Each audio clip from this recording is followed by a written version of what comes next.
സുഖവുമുണ്ടായിട്ടും അള്ളാഹുവിന്റെ അനുഗ്രഹങ്ങൾക്ക് നന്ദി പറയാതെ പരിഭവ വാക്കുകളുമായി കൂടുതൽ സുഖം തേടിപ്പോകുന്ന മനുഷ്യ, നിങ്ങൾ ഈ ദൃശ്യങ്ങൾ കാണുക. നൂർ മുഹമ്മദ് എന്ന 75-കാരനും ഭാര്യയും ഒരു കുഞ്ഞുമോളും താമസിക്കുന്ന വീടാണിത്. വീട്ടിലുണ്ടാക്കിയ മീൻ കറിയും ചോറും രുചി പോരെന്ന് പറഞ്ഞ് ഫാസ്റ്റ് ഫുഡ് കടകൾ തേടി രാത്രികാല സവാരിക്കിറങ്ങുന്ന മനുഷ്യ, മലപ്പുറം ജില്ലയിലെ പെരിന്തൽമണ്ണ ടൗണിൽ നിന്ന് ഇത്തിരി മാറി വലങ്കര സ്കൂളിനടുത്തെത്തിയാൽ നിങ്ങൾക്കും ഈ കാഴ്ച കാണാം. ഇങ്ങനെയുള്ള എത്രയോ മനുഷ്യർ ഇതുപോലെ ദുരിതം പേറി ജീവിക്കുന്നുണ്ടെന്ന് പറഞ്ഞ് ലളിതമായ ഉത്തരം നൽകി മുഖം തിരിക്കുന്നതിന് മുമ്പ് ഇത് കൂടി അറിയുക. ഈ ഒറ്റമുറി കൂരയിൽ താമസിക്കുന്ന നൂർ മുഹമ്മദ് ശരീരത്തിന്റെ ഒരു ഭാഗം തളർന്ന് കിടപ്പിലാണ്. പ്രമേഹവും അമിത രക്തസമ്മർദ്ദവും തളർത്തിയപ്പോൾ കിടന്ന കിടപ്പിൽ തന്നെയാണ് പ്രാഥമിക കാര്യങ്ങളെല്ലാം ചെയ്യുന്നത്. ഒന്ന് എഴുന്നേൽക്കാൻ പോലും ആവാത്ത ആ പാവ മനുഷ്യന് കുളിക്കാനോ മറ്റ് അംഗശുദ്ധികൾക്കോ ഒന്നും കഴിയില്ല. മലവും മൂത്രവുമെല്ലാം ഭാര്യ തേച്ചു വൃത്തിയാക്കണം. കിടന്ന് ശരീരം പഴുത്തു നീറുകയാണിപ്പോൾ.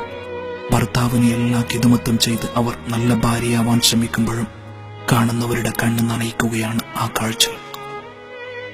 സെക്യൂരിറ്റി ഗാർഡിന്റെ പണി ചെയ്ത് കുടുംബം നോക്കിയിരുന്ന മുഹമ്മദ് കിടപ്പിലായതോടെ ഭാര്യ ജമീല പുത്തനങ്ങാടി ശുഹദാ പള്ളിയിലെ ക്യാന്റീനിൽ ജോലിക്ക് പോയി തുടങ്ങി.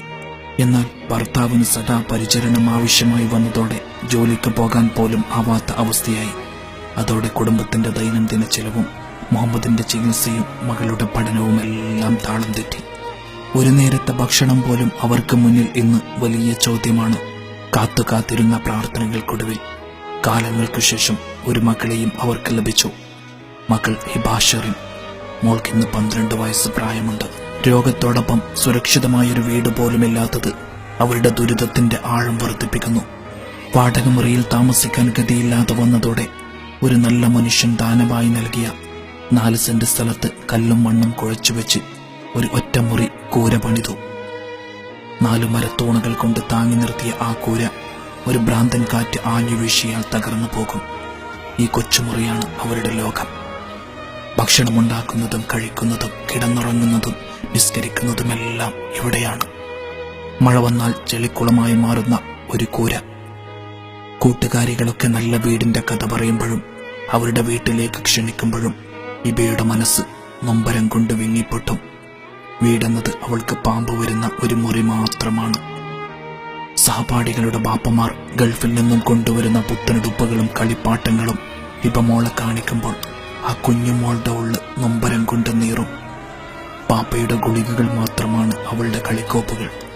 ഹിബമോൾക്ക് ബാപ്പയുടെ വാത്സല്യം പോലും ഒന്ന് ശരിക്ക് അനുഭവിക്കാൻ സാധിച്ചിട്ടില്ല. അവൾക്കറിയാനാവുന്ന പ്രായത്തിൽ തന്നെ ബാപ്പ അസുഖബാധിതനായിരുന്നു.